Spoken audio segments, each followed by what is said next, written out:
وبه نستعين على أمور الدنيا والدين والصلاة والسلام على أشرف الأنبياء والمرسلين نبينا محمد وعلى آله وصحبه أجمعين ومن اهتدى بهداه واتبع أثره إلى يوم الدين أما بعد. Kaum muslimin wal muslimat, para pemirsa yang semoga senantiasa dirahmati dan diberkahi oleh Allah Subhanahu wa taala, dan secara khusus para pemirsa yang bergabung bersama kami, para pemirsa Ar-Royan TV, para pemirsa Hijrah Institute, para pemirsa Al-Hijrah Gresik, para pemirsa Radio MD Net Probolinggo, dan para pemirsa YAU Yusuf Abu Ubaidah Channel yang semoga senantiasa dirahmati dan diberkahi oleh Allah Subhanahu wa taala dimanapun berada. Alhamdulillah, kita bersyukur kepada Allah Subhanahu wa taala atas segala limpahan nikmatnya kepada kita semuanya, sehingga kita sekarang sudah melewati separuh bulan suci Ramadan ini. Mudah-mudahan kita tetap istiqomah, tetap semangat memanfaatkan sisa-sisa waktu dari bulan suci Ramadan ini dalam berlomba-lomba di dalam kebaikan. Terus bersemangat, karena innamal a'malu bil khawatim. Sesungguhnya setiap amalan itu tergantung kepada finishnya. Tergantung kepada akhirnya. Makanya Nabi sallallahu alaihi wasallam apabila memasuki akhir bulan suci Ramadan, beliau semakin meningkatkan volume ibadahnya, semakin menggiatkan amal solehnya. Disebutkan oleh Ummul Mukminin Aisyah radhiyallahu anha, kana Nabi sallallahu alaihi wasallam idza dakhala al-ashra shadda mi'zarahu wa ahya lailahu wa ayqadha ahlahu. Adalah Nabi sallallahu alaihi wasallam apabila memasuki 10 akhir bulan Ramadan, maka beliau mengencangkan sarungnya, yakni semakin banyak beribadah kepada Allah Subhanahu wa taala, kemudian menghidupkan malamnya dengan ibadah, dengan salat, dengan membaca Al-Qur'an, dan membangunkan keluarganya, yakni beribadah kepada Allah Subhanahu wa taala. Jadi itu tauladan kita Nabi Muhammad SAW. Maka mari nasihat untuk diri saya pribadi dan untuk kaum muslimin dimanapun berada, saudara-saudaraku yang saya cintai karena Allah Subhanahu wa taala. Mari momentum bulan suci Ramadan ini kita optimalkan sebaik mungkin untuk mendapatkan meraih pahala sebanyak-banyaknya. Jangan kita sia-siakan sebelum tidak bermanfaat lagi penyesalan kita, sebelum semuanya terlambat. Mumpung Allah SWT memberikan kesempatan kepada kita. Khalid bin Maidan pernah mengatakan, jika Allah Subhanahu wa taala membuka pintu kebaikan untukmu, maka segeralah kamu melakukannya, karena kamu tidak pernah tahu kapan pintu tersebut terbuka lagi untukmu. Maka mari jangan sia-siakan bulan suci Ramadan, sehingga kita termasuk orang-orang yang merugi. Jangan sampai kita termasuk orang yang merugi di bulan suci ini karena telah menyia-nyiakan kesempatan yang telah Allah berikan kepada kita. Rahiman rajulun adraka syahr Ramadan falam yughfar lahu. Sungguh merugi orang yang diberi kesempatan oleh Allah SWT bertemu dengan bulan suci Ramadan, namun dia tidak mendapatkan ampunan Allah Subhanahu wa taala. kaum muslimin wal muslimat yang semoga senantiasa dirahmati dan diberkahi oleh Allah Subhanahu wa taala.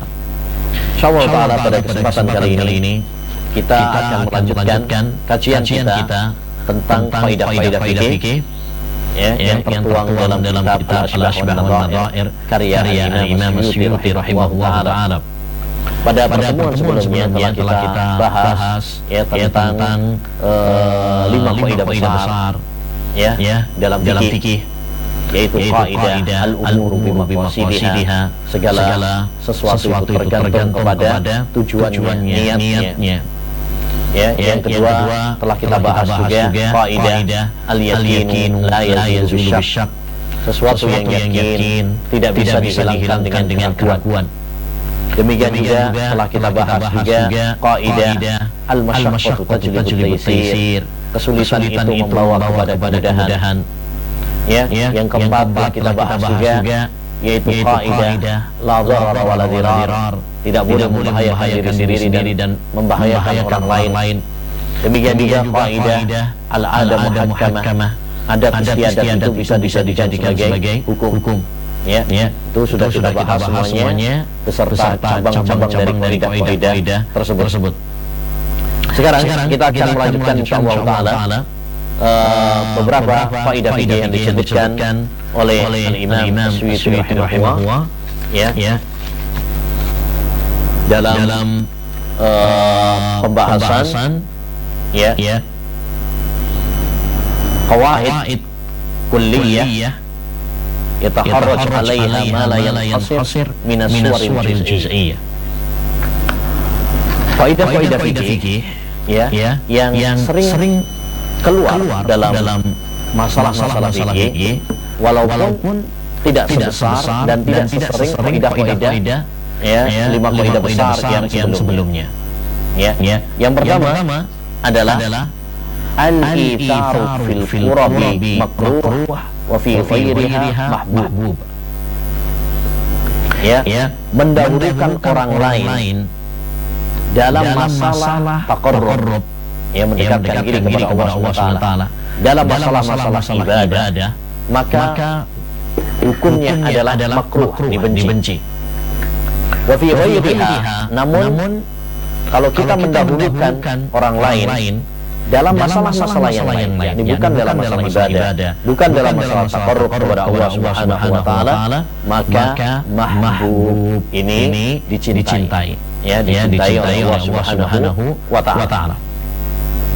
Kenapa demikian? Kata beliau, qala Syekh Izzuddin la ithara fil qurab fala ithara bima'i tahar wala bishatril awra wala bisaffil awwal li'anna al-gharda bil ibadat at-ta'dhim wal ijlal faman asara bihi faqad taraka ijlalal ilahi wa ta'dhimahu. Tidak boleh mendahulukan orang lain dalam masalah ibadah, seperti air untuk bersuci atau untuk pakaian untuk menutup aurat, atau mendahulukan orang lain dengan shaf awal, karena maksud dari ibadah itu adalah mengagungkan Allah Subhanahu wa taala. Maka ketika dia mendahulukan orang lain untuk ibadah kepada Allah Subhanahu wa taala daripada dirinya sendiri, ini menunjukkan bahwa dia tidak mengagungkan Allah Subhanahu wa taala.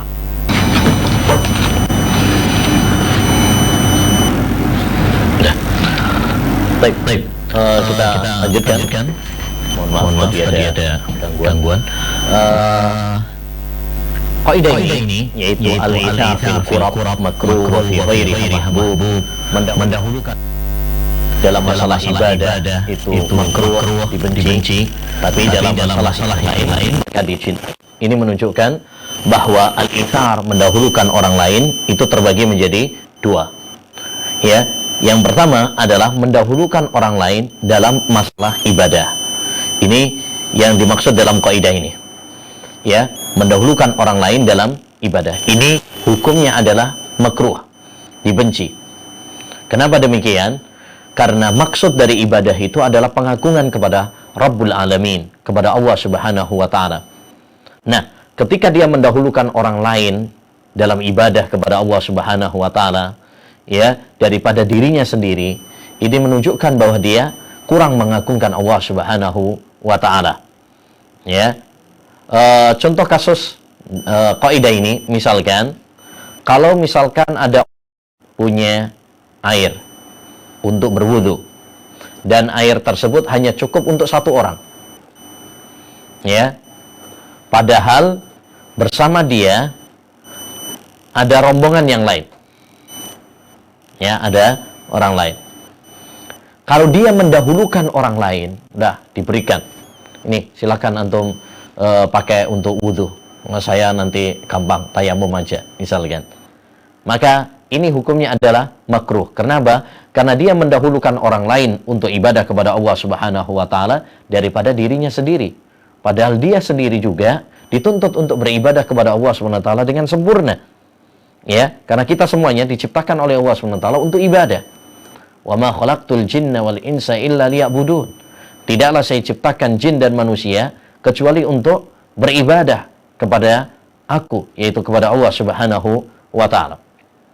Contoh yang lain, misalkan kalau dia ya, mau sholat dan salah satu syarat dalam sholat adalah menutup aurat. Ya bani Adam, khudhu zinatakum inda kulli masjid.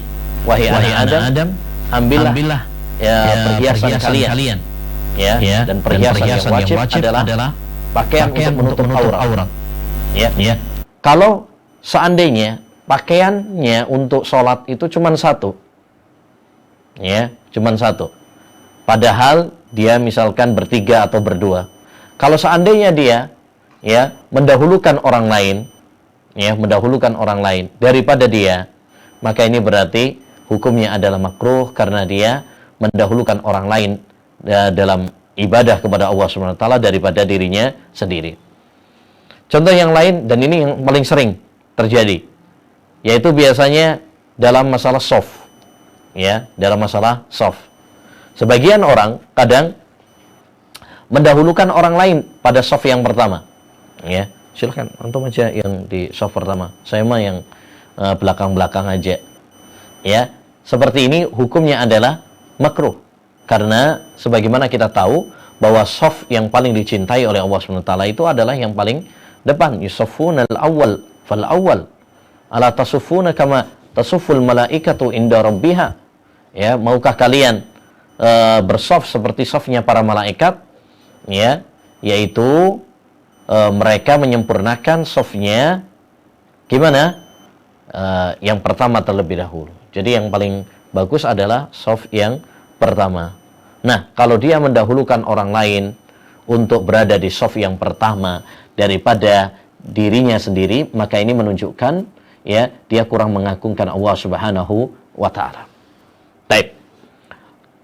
Yang kedua, al-ithar yang kedua adalah mendahulukan orang lain bukan dalam masalah ibadah, tapi masalah-masalah dunia, perkara-perkara duniawi. Maka ini adalah mahbub, ya, perkara yang dicintai oleh Allah Subhanahu wa taala, dianjurkan oleh Allah Subhanahu wa taala. Ya, sebagaimana Allah sebutkan dalam surat Al-Hasr ayat 9. Kata Allah Subhanahu wa taala, ya, walladzina tabawwa'ud dara wal imana min qablihim yuhibbuna man hajara ilaihim wa la yajiduna fi sudurihim hajatan mimma utu wa yu'thiruna ala anfusihim walau kana bihim khasasah wa man yuqa shuhha nafsihi faulaika humul muflihun. Kata Allah Subhanahu wa taala, dan orang-orang sahabat-sahabat Ansar, ya, yang begitu cinta kepada sahabat-sahabat Muhajirin, ya, mereka tidak ada kebencian di dalam hati mereka, ya, mereka mendahulukan yang lain daripada kepentingan mereka sendiri, padahal diri mereka sendiri sangat membutuhkan. Artinya sahabat-sahabat Ansar itu mendahulukan kebutuhan saudara-saudara mereka dari kalangan Muhajirin, walaupun mereka sendiri, yaitu orang-orang Ansar, juga sangat membutuhkan. Ya, mungkin kita pernah dengar kisah dalam riwayat Bukhari Muslim, ya, tentang ayat ini, ketika Nabi SAW, ya, ada seorang tamu, ya, maka Nabi SAW bertanya kepada istri-istrinya, adakah makanan? Ternyata mereka menjawab tidak ada makanan untuk tamu. Subhanallah. Ya, di dapur Rasulullah SAW, ya, di rumah Rasulullah SAW, tapi tidak ada, ya, stok makanan yang disimpan. Lalu Nabi SAW mengatakan, siapa di antara kalian yang mau menjamu tamuku ini? Maka ada seorang sahabat Ansar yang menjamunya, saya wahai Rasulullah SAW. Ya, ternyata ketika dia pulang, dia bilang kepada istrinya, adakah makanan untuk tamu kita ini? Tamunya Rasulullah SAW. Ternyata jawaban sang istrinya, ya, kita tidak punya, adanya untuk anak-anak kita, adanya untuk kita sendiri, cukup. Ya, kalau untuk yang lain nggak ada. Maka, ya, apa yang dilakukan untuk anak-anak, tidurkan mereka. Ya, adapun kita untuk saat ini kita mendahulukan tamu kita daripada kita sendiri. Ya, akhirnya lampu dimatikan. Ya, sahabat tersebut pura-pura makan, ya, untuk menemani, padahal sebenarnya, ya, makanan yang ada di rumahnya hanya untuk, ya, tamunya saja. Turunlah ayat yang mulia ini memuji sikap para sahabat tersebut, di mana mendahulukan, ya, orang lain daripada kepentingan dirinya sendiri. Ya, dan ini yang dipuji oleh Allah Subhanahu wa taala. Itu dalam masalah-masalah dunia seperti itu, ya, dalam masalah makanan, dalam masalah ya, kepentingan-kepentingan dunia. Adapun masalah-masalah ibadah, ya, maka hendaknya bagi kita untuk mendahulukan diri kita sendiri terlebih dahulu, baru kemudian yang lain. Ya, baik. Selanjutnya, kaidah yang selanjutnya adalah idza ijtama'at ibadata amrani min jinsin wahidin walam yakhtalif maqsuduhuma dakhala ahaduhuma fil akhari ghaliban. Apabila berkumpul dua perkara dari satu jenis dan maksudnya tidak berbeda, maka salah satu ya, dari keduanya masuk kepada yang lain. Ini kaidah yang disebut oleh para ulama dengan kaidah tadahul. Ya, dengan kaidah tadahul. yakni dua ibadah atau lebih yang jenisnya sama, ya, maksudnya sama, maka cukup dengan satu niat saja, ya, itu sudah mencakup semuanya. Ya. Al-Imam Ibn Rajab Al-Hambali juga mencantumkan kaidah ini dalam kitabnya Taqrirul Qawaid. Beliau menjelaskan kaidah ini beserta sedikit patokan-patokannya. Beliau mengatakan idza ijtama'at ibadatani min jinsin fi waqtin wahid laysat ihdahuma maf'ulatan ala jihatil qada wala ala tariqit taba'iyyah lil ukhra fil waqt tadahulat af'aluhuma waqtafa bi fi'lihima waqtafa bi fihima bi fi'lin wahid. Ya, apabila ada dua ibadah yang satu jenis dan dikerjakan dalam satu waktu, ya, sedangkan salah satunya bukan dikerjakan untuk mengqadha, bukan juga karena mengikuti ibadah yang lain, maka mengerjakan satu saja sudah bisa mewakili yang lainnya. Ya, hal ini sesuai dengan keumuman sabda Nabi sallallahu alaihi wasallam, innamal a'malu binniyat. Sesungguhnya setiap amalan itu tergantung kepada niatnya. Ya, dan kaidah ini kaidah yang sangat penting sekali, ya, di mana banyak sekali praktek dari permasalahan-permasalahan fikih yang tercakup di dalam kaidah ini. Ya, makanya kaidah ini kaidah yang sangat penting dan menunjukkan luasnya rahmat Allah Subhanahu wa taala kepada kita. Yang intinya bahwa apabila ada dua ibadah atau lebih yang satu jenis, maksudnya satu jenis itu sama-sama sholat, sama-sama ibadah puasa, kemudian satu waktu, ya, dan tujuannya sama, ya, tujuannya sama. Bukan salah satunya itu adalah karena qadha dan juga bukan karena mengikut. Jadi bukan misalkan puasa Syawal digabung dengan puasa qadha puasa Ramadan. Nah, itu nggak bisa karena salah satunya qadha. Ya. Atau karena mengikut. Misalkan sunnah qabliyah. Ya, tidak bisa digabung dengan salat fardu. Ya, tidak bisa digabung dengan salat fardu. Jadi ada syarat-syaratnya dalam penerapan kaidah ini. Contoh penerapan dari kaidah ini, ya, misalkan ada orang, misalkan idza ijtama'a, beliau mencontohkan famin furu'i dzalik. Contohnya idza ijtama'a hadasun wa janabah kufiyal huslu 'alal madhab. Ya, apabila hadas dan janabat berkumpul, maka cukup mandi. Ya, udah mencakup dua-duanya. Karena di situ sebabnya dua. Sama seperti orang misalkan, ngentut, ya, kencing, BAB, ya. Apakah wudhunya sekali atau 3 kali? Karena sebabnya 3, cukup sekali saja. Ya, cukup sekali saja. Contoh yang lain, misalkan seorang pas hari Jumat, ya, dia disyariatkan untuk mandi Jumat. Dia juga junub, ya, berhubungan badan dengan istrinya pada hari Jumat, misalkan.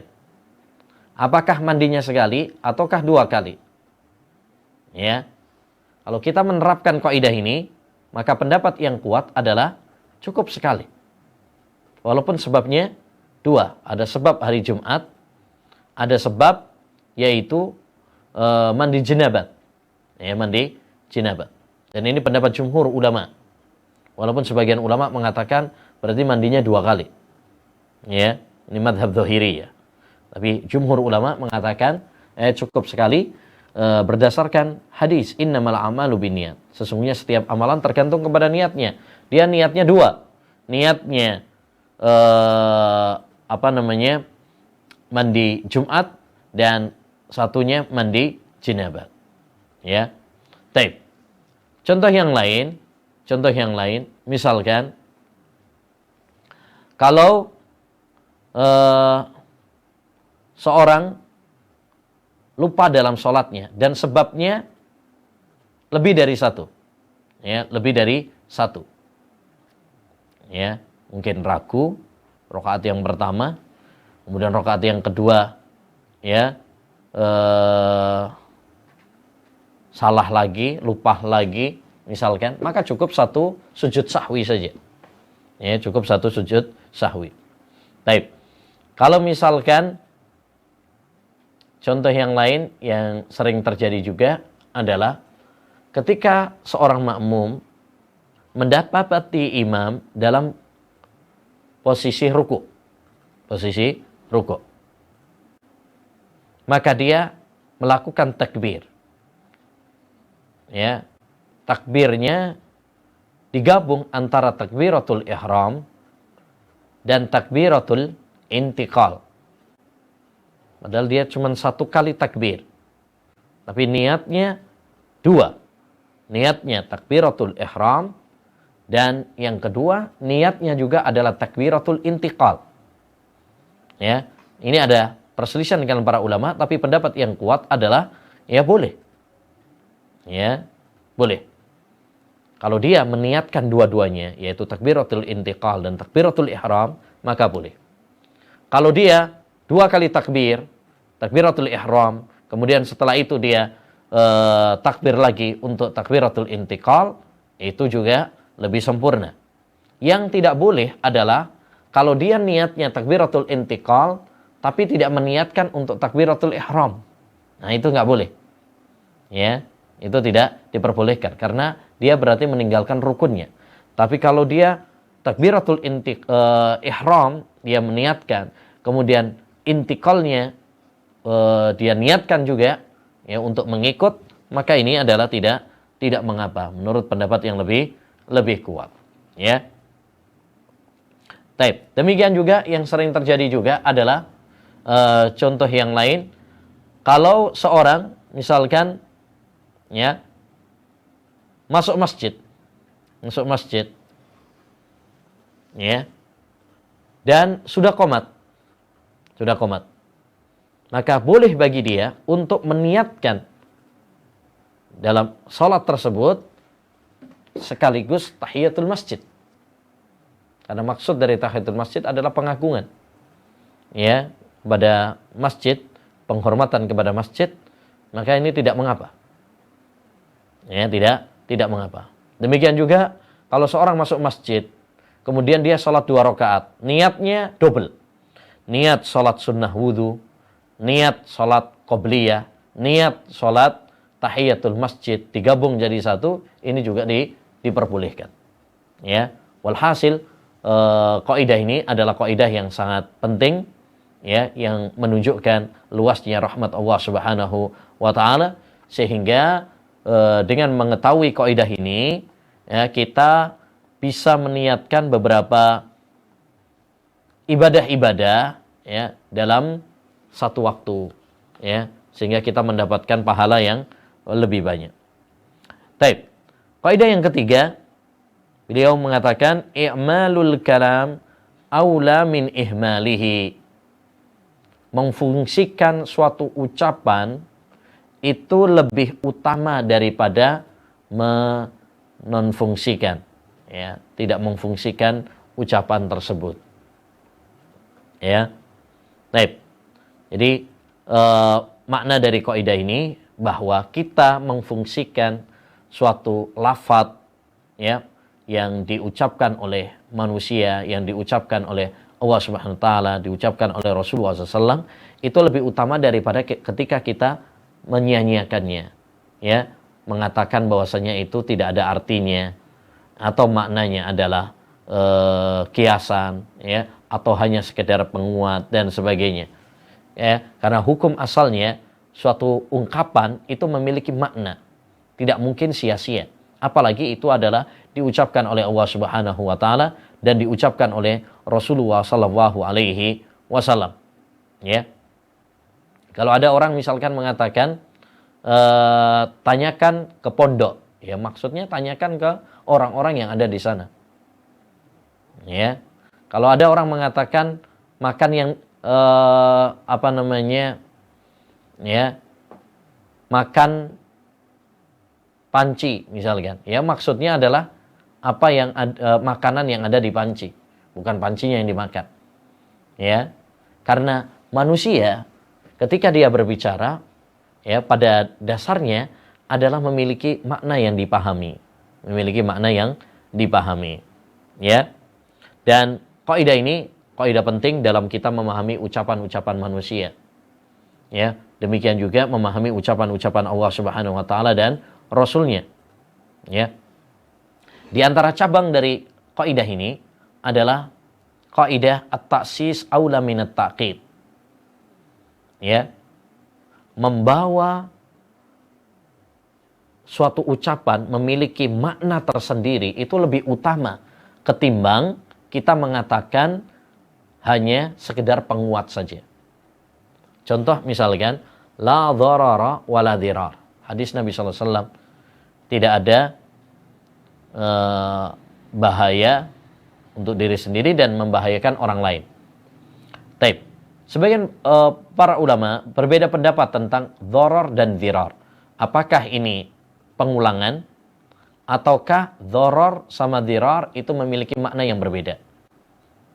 Ya, kalau kita menerapkan kaidah ini at-ta'sis aula minat tauqid, membawa kepada makna yang baru itu lebih utama daripada memberikan penguatan. Ya. Kalau kita mengatakan dharar dan dirar di situ tidak ada perbedaan, sama saja, berarti tidak memiliki makna yang baru. Hanya sekedar penguat. Ya. Tapi kalau kita membedakan, maka itu lebih utama. Karena berarti antara dharar dengan dirar itu ada perbedaan, memiliki makna yang baru. Ya, dan itu yang kuat, ya, pendapat yang lebih kuat. Karena dharar sama dirar di situ secara huruf ada perbedaan, ada tambahan. Ya. Para ulama mengatakan ziyadatul mabna, ziyadatul makna. Tambahan dalam satu bina, ya, itu menunjukkan ada tambahan makna. Ada tambahan makna. Demikian juga misalkan hadis Nabi sallallahu alaihi wasallam, innamal a'malu binniyat wa innamal likulli imri'in ma nawa. Ya. Sesungguhnya setiap amalan tergantung kepada niatnya.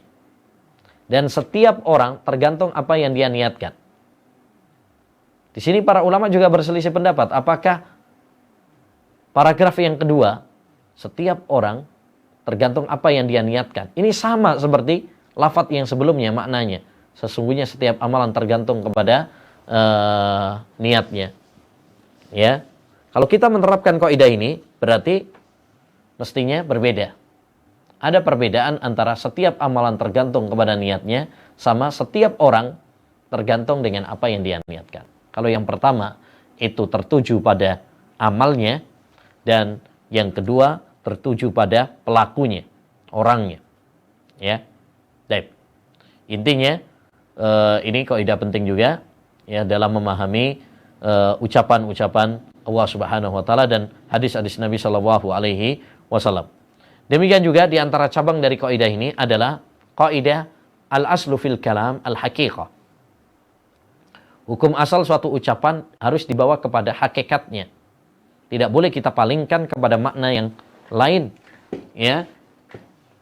Ini hukum asalnya. Kecuali apabila ada bukti-bukti dan indikasi-indikasi yang kuat untuk menguatkan pemalingan makna tersebut. Jadi, hukum asalnya, suatu ungkapan harus dibawa kepada makna aslinya.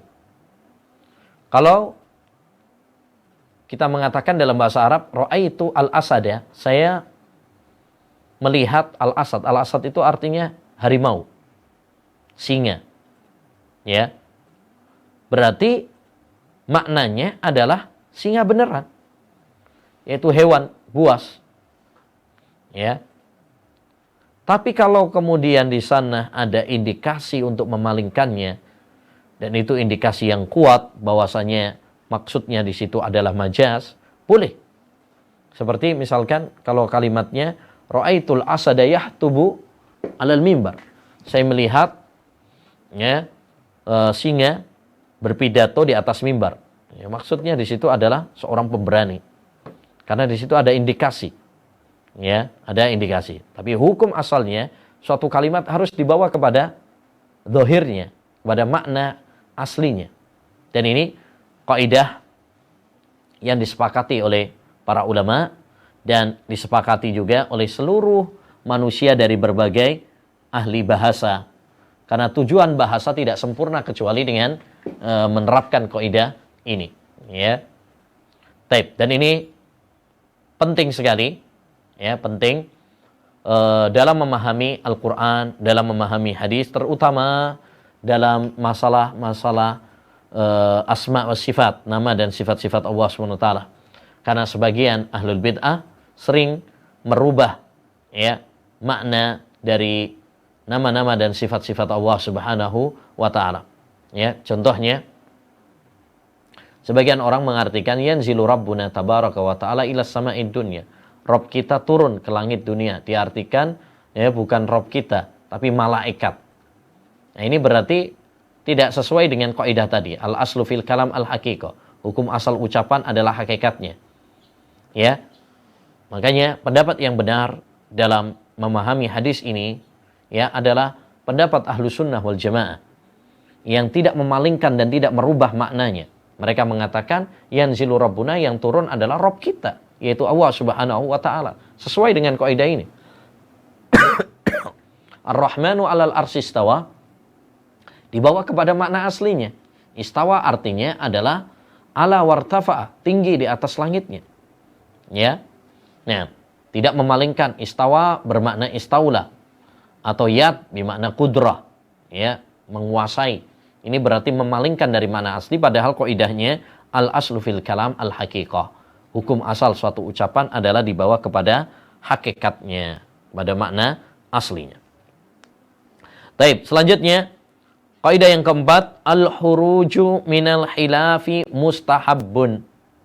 Keluar dari khilaf itu artinya perbedaan pendapat dalam masalah-masalah ijtihadiyah, masalah-masalah yang diperselisihkan oleh para ulama, ya, mustahabbun itu dianjurkan, yakni sebagai bentuk ihtiyat, kehati-hatian.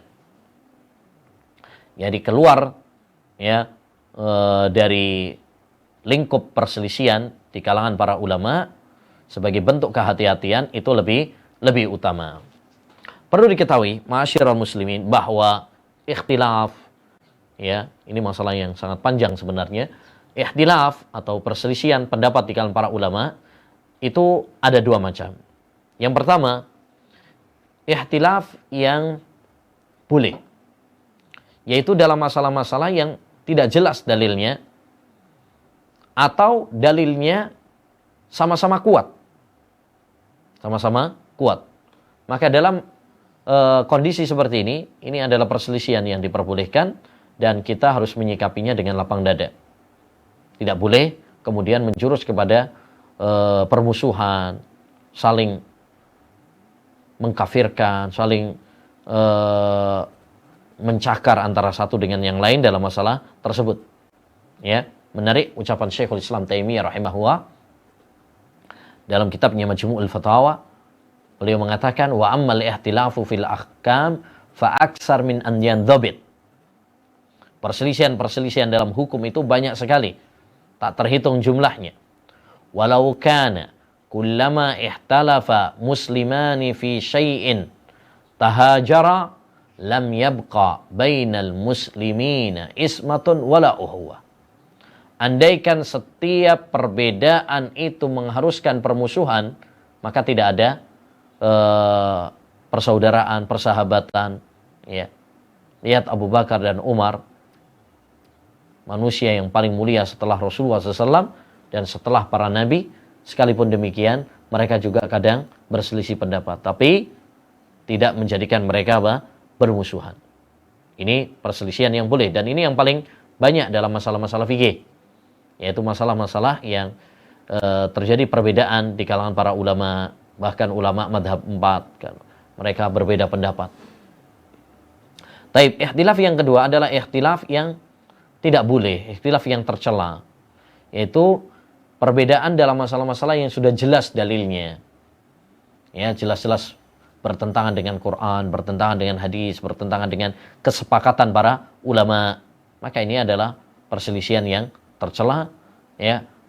Orang yang menyelisihinya harus dibantah, diluruskan. Nah, yang dimaksud dalam kaidah ini adalah perselisihan yang pertama, yaitu perselisihan dalam masalah-masalah yang ijtihadiyah, ya, masalah-masalah yang para ulama saja berselisih pendapat, ya, dikarenakan samarnya dalil dalam masalah tersebut atau sama-sama kuat. Maka dalam kondisi seperti ini, sebagai bentuk ihtiyat, kehati-hatian, hendaknya kita keluar dari lingkup perselisihan selama bisa. Makanya dahulu Lais ibnu Sa'id pernah mengatakan, Lais bin Sa'ad pernah mengatakan, apabila ada perselisihan, kami mengambil yang lebih hati-hati. Ketika ada perselisihan, maka kami mengambil yang lebih hati-hati, lebih ihtiyat. Ya. Al-ihtiyat la ya'diluhu syai'. Karena mengambil kehati-hatian itu tidak ada yang bisa mengalahkannya. Oleh karenanya, dalam madhab Hanafiyah, mereka mengatakan sunnah ya wudu karena menyentuh wanita agar keluar dari khilaf. Karena di sana ada yang mewajibkannya. Ya, seperti mazhab Syafi'i. Ya, mereka mengatakan batal ya wudu seseorang kalau dia menyentuh wanita. Ya, mazhab Abu Hanifah sebenarnya tidak.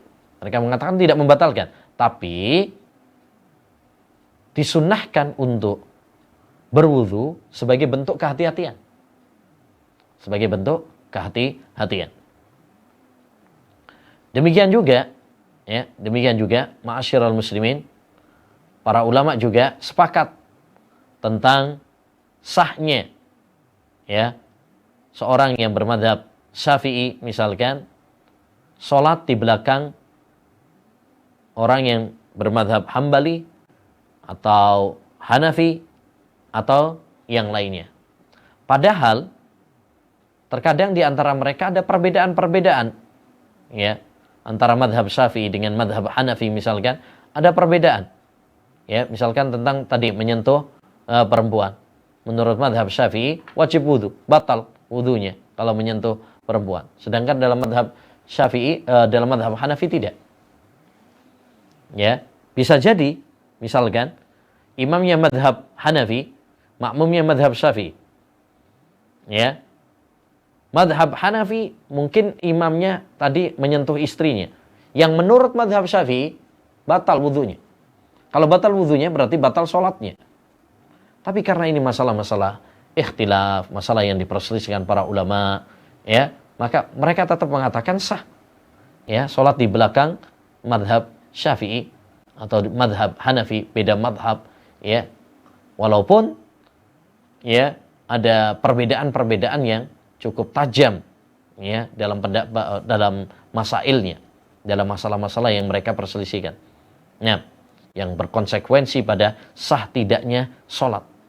Tapi ya tadi ya itu menunjukkan lapangnya dada para ulama dalam perselisihan menghadapi khilaf di kalangan para ulama.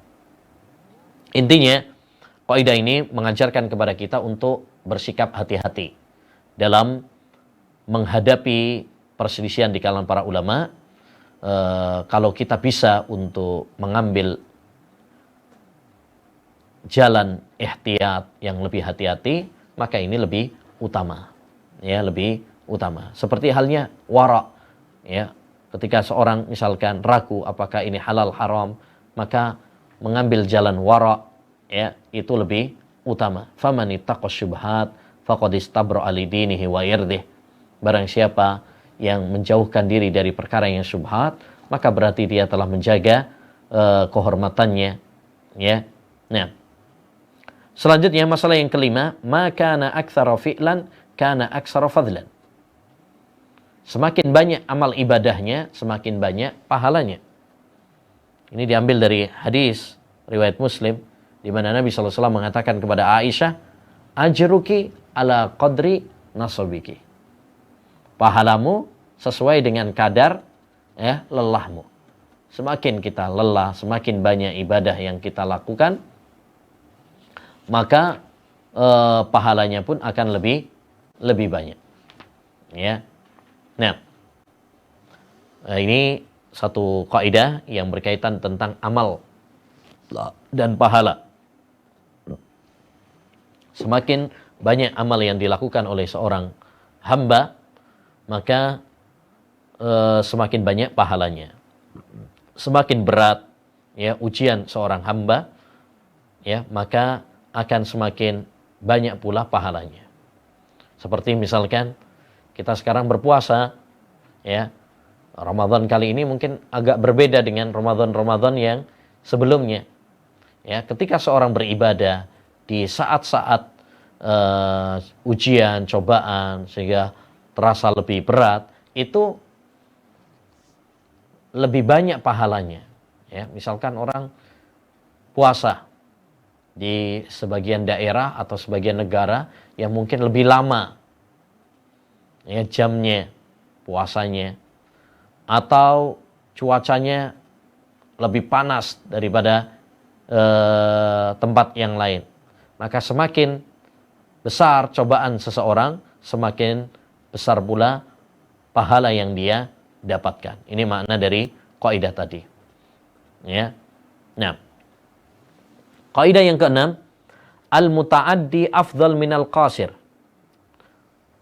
Sesuatu yang manfaatnya itu kepada orang lain, maka lebih afdal daripada yang manfaatnya untuk diri sendiri. Ya. Nah, contohnya adalah menuntut ilmu. Menuntut ilmu lebih utama daripada misalkan sholat sunnah. Kenapa? Karena menuntut ilmu manfaatnya untuk diri sendiri dan untuk orang lain.